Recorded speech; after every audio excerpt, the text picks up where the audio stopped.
Vous avez déjà remarqué à quel point votre image de couverture sur votre page Facebook est magnifique et dès que vous passez sur mobile, dès que vous la regardez sur mobile, c'est de la merde.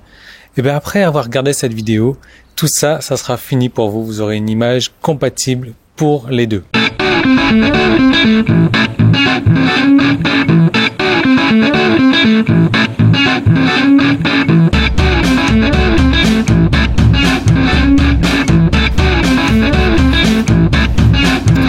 Alors oui, j'ai prévu mon petit papier là pour vous dessiner tout ça.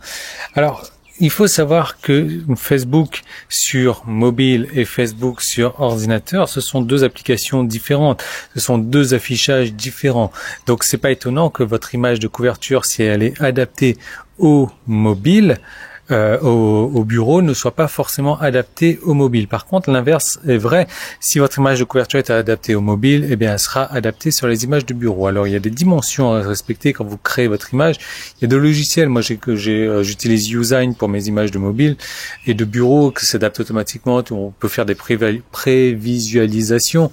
Après, je comprends que certaines personnes ne veulent pas acheter non plus, donc vous faites comme vous voulez, moi je vais vous montrer la technique. Tout simplement, en fait, il y a des dimensions à respecter. On va aller sur papier. Qu'est-ce qu'il veut lui? Ah, le mec il vient relever le compteur pour la facture d'électricité. Voilà, en gros c'est très très simple.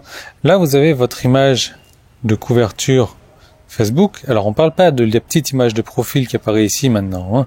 Cette image de profil, moi j'appelle ça profil, après vous appelez ça comme vous voulez, c'est une image qui fait 180 pixels de large sur 180 pixels de haut. Donc c'est un petit carré, mais elle ne s'affiche pas en 180 sur 180, je crois qu'elle s'affiche en 160 sur 160 sur les ordinateurs et en 35 par 35 sur les mobiles.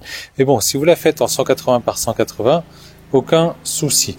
Maintenant, cette image de couverture là sur Facebook, elle fait 315 pixels de haut sur 828 pixels de large. Alors oui, c'est un nombre bâtard. Donc là, on parle bien d'ordinateur de bureau. Maintenant, votre image mobile, elle va être légèrement plus petite. Elle va faire 640 ici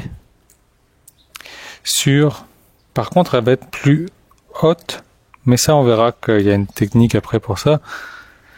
360 pixels, donc plus courte et plus haute. Ce qu'il faut faire en fait, c'est faire rentrer ça là-dedans, le mettre au milieu, le centrer. Donc en gros vous voyez que la différence entre 628 et 640, on va faire le calcul de tête, bien entendu. Ça fait 188. 188, si je divise ça par 2, il va me falloir à peu près 100 pixels. Donc en gros, il va falloir que je mette mon image ici à peu près à 100 pixels du bord là et 100 pixels du bord là-bas. Donc il faut que je laisse 100 pixels de chaque côté. 94, et que mon image après va dépasser un petit peu. Donc là j'ai du 640, là j'ai du 100 à peu près, et là j'ai du 360. Donc l'idéal, ça serait de faire, on va passer sur ordinateur après, pas de panique, c'est de faire une image en, on va dire 600 par la hauteur d'ici du coup 315 pixels. Allez, on peut même monter jusqu'à 620 si vous insistez. Et de la centrer par rapport à celle-ci. Alors on va aller sur ordinateur, je vous montre ça. Voilà, donc là je suis sur mon logiciel de dessin, j'ai pris du 620 par 315 comme convenu. Voilà, ça me fait une jolie image que je vais mettre des images dessus. Alors non, je vais juste la colorier, parce que faut que vous compreniez bien le principe.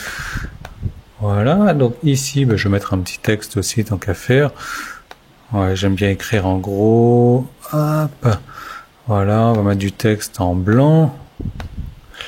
Mobile. Boum. Allez, tant qu'à faire, je vais le mettre au milieu. Donc ça, c'est votre image mobile, d'accord? Je vais l'exporter.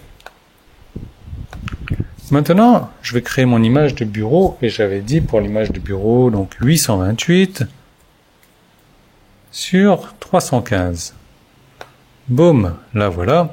Mon image de bureau, je vais la mettre d'une couleur vraiment exceptionnelle pour que vous compreniez bien. Voilà. Boum. Sur cette image de bureau, je vais importer mon image mobile. Boum. Et je vais faire en sorte qu'elle soit donc à mi-chemin entre là et là, et non pas là ou là. Vraiment, il faut qu'elle soit à la moitié. Donc, je vais la mettre à la moitié. Et là, ce que vous pouvez faire, si vous trouvez que c'est un peu vide, vous mettez ce que vous voulez, vous mettez de petites images, vous mettez de petites choses, quoi. L'idée, c'est que pour que ça soit visible, il faut pas, sur mobile, il faut pas que ça dépasse cette zone-là. Si tout ce que vous aurez dans cette zone-là, ça va se voir uniquement sur le bureau et non pas sur le mobile. Vous voyez, c'est vraiment pas plus compliqué que ça. Vous voyez, rien de sorcier, juste un petit peu de logique, juste un petit peu de technique éventuellement. Et après, votre image, elle est adaptée automatiquement. En fait, avoir une belle image sur Facebook, c'est pour la plupart des gens, c'est important. Pour moi, j'en ai rien à faire. Du moment que l'image, elle raconte un petit peu l'histoire de la page Facebook, elle dise concrètement ce qu'il y a sur cette page Facebook. Mais je comprends qu'il y a des personnes qui, au début, souhaitent avoir une image parfaite, etc. Bon, c'est légitime, il n'y a pas de souci. Maintenant, avec une image Facebook, vous n'allez pas aller bien loin. Moi, j'ai créé plein de formations Facebook. Vous savez, je gagne ma vie sur Facebook, moi. Et des formations sur Facebook, j'en ai créé beaucoup sur divers angles, là, sur la publicité, sur la manière donc d'utiliser les pixels, sur la manière les pixels, si vous savez pas ce que c'est vraiment le truc ultime à utiliser sur Facebook, sur la manière de capturer les emails, sur la manière de pas mal de choses. Et vous savez, une formation, moi en règle générale, je la vends quand la période de lancement est terminée. La formation elle est à 197 €. Et là, on est samedi aujourd'hui. Ce que je vais faire, c'est que je vais vous faire une super promotion jusqu'à demain soir, donc dimanche soir à minuit, et pas une journée de plus, pas une seconde de plus, jusqu'à dimanche soir à minuit. Le pack, je vais vous faire un pack avec les 3 dernières formations que j'ai créées sur Facebook. Donc, comment transformer 63 € en 4011 €. Facebook, pourquoi est-ce que vous n'avez pas encore réussi? Et la capture des emails en un clic avec Facebook. Voilà. Donc, je vous fais un package avec ces 3 formations qui, normalement, vaudraient 600 €. Et là, juste pour l'occasion, juste pour ces 3 jours, je voulais les faire à 97 € les 3 au lieu de 697 €. Donc, comment faire pour y accéder? Il y a un petit qui s'affiche là. Il y a un lien qui est dans la description. Il suffit de cliquer dessus avant dimanche soir et après vous arrivez sur une page, il va suffire de passer votre commande. Si vous arrivez lundi matin, ça sera trop tard. Si vous arrivez lundi matin, ça sera pas la peine de m'envoyer un email pour me dire non, ça ne marche pas comme ça. Vous auriez dû regarder la vidéo. Si vous n'en voulez pas, tant pis pour vous. Si vous en voulez, tant mieux, ça va être une bonne opportunité parce que ça fait longtemps, très longtemps que j'ai pas fait ce genre de promotion là sur mon site. Ça fait plusieurs mois et si vous avez envie de ces formations là et que vous pouvez pas aujourd'hui, il faudra peut-être attendre l'année prochaine, je pense d'ailleurs, pour que je refasse ce genre de promotion. Donc si ça vous intéresse, vous cliquez dessus. Si ça vous intéresse pas, vous cliquez pas. Dans tous les cas, je vous retrouve moi demain pour une nouvelle vidéo et peut-être tout de suite dans votre espace membre pour profiter de ces 3 formations à 97 € au lieu de 600 € quasiment. À tout de suite.